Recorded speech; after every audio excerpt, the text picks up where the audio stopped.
We are back at the blacktop here with 6 seed Brandon Ingram versus number Correct. 11 seed Jamal Murray.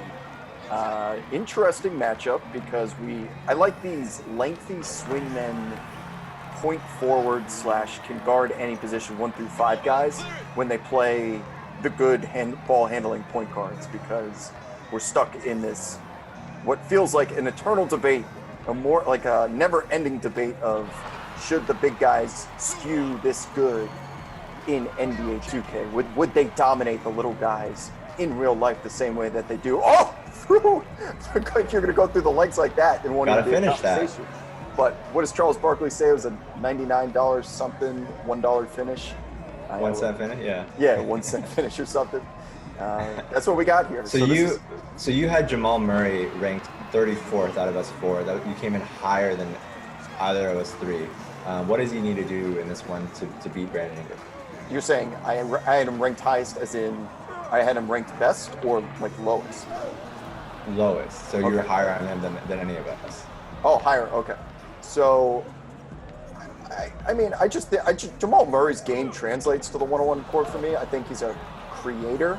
He's great at creating space. Let's be honest, if Jamal Murray was playing with Los Angeles, New York, Chicago on the front of his chest, he would be getting a lot more attention than he currently is in Denver. Like, you just see it when he dunked on what's-his-face on right before the suspension.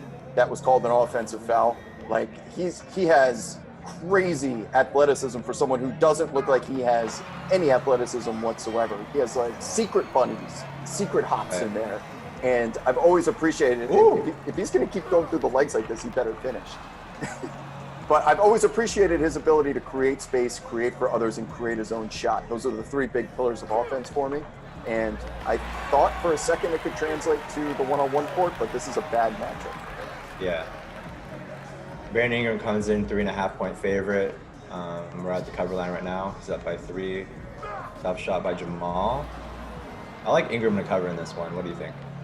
Yeah, I believe I took Ingram to cover as well as win, solely because, again, we've seen the advantage of length and athleticism has in the video game simulation.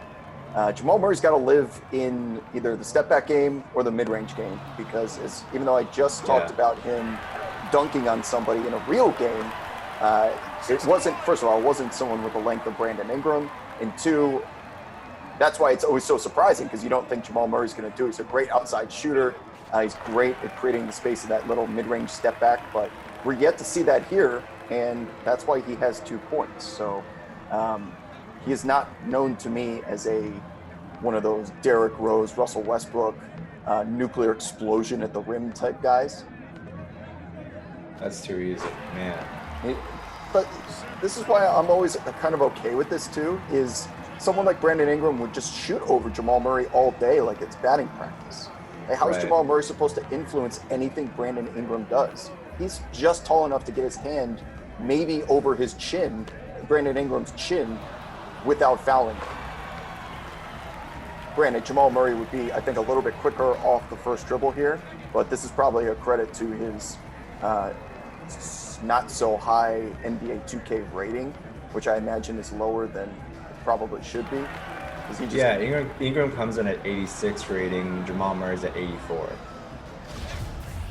For being a fringe all-star, 84 seems to be a little, not low, but conservative. Yeah, I think that's probably about right.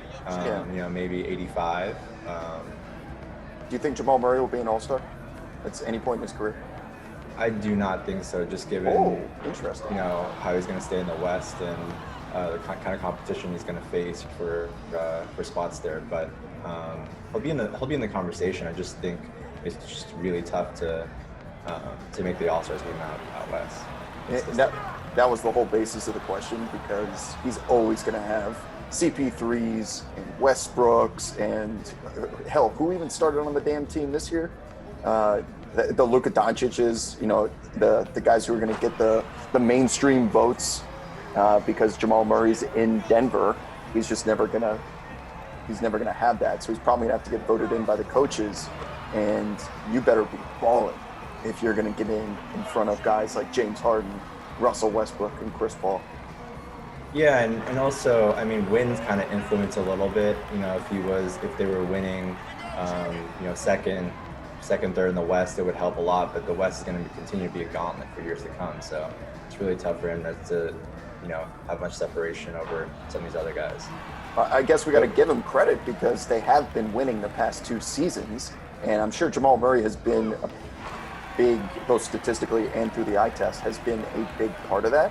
But he plays with Jokic, who's the perceived superstar of that team, right? So if anyone's going to get in from the Nuggets, you feel like it's going to be Jokic. And then all these voters and the public are like, oh, we checked the box there with the Nuggets. That's plenty of players from them. So we need to see them like make the finals before the Denver Nuggets become this. They deserve that type of respect. It's not fair, Nuggets fans. If you're watching this, you're probably like, that shouldn't matter at all. I agree with you. It's just the way it is. Sorry. Yeah, but when you look at like Devin Booker, being a guy who was off the original All-Star team, and you kind of compare that to where Jamal Murray is, you just realize how tough it is, to make the All-Star team most consistent. That's game point right there. Yeah, I mean that was just ownage.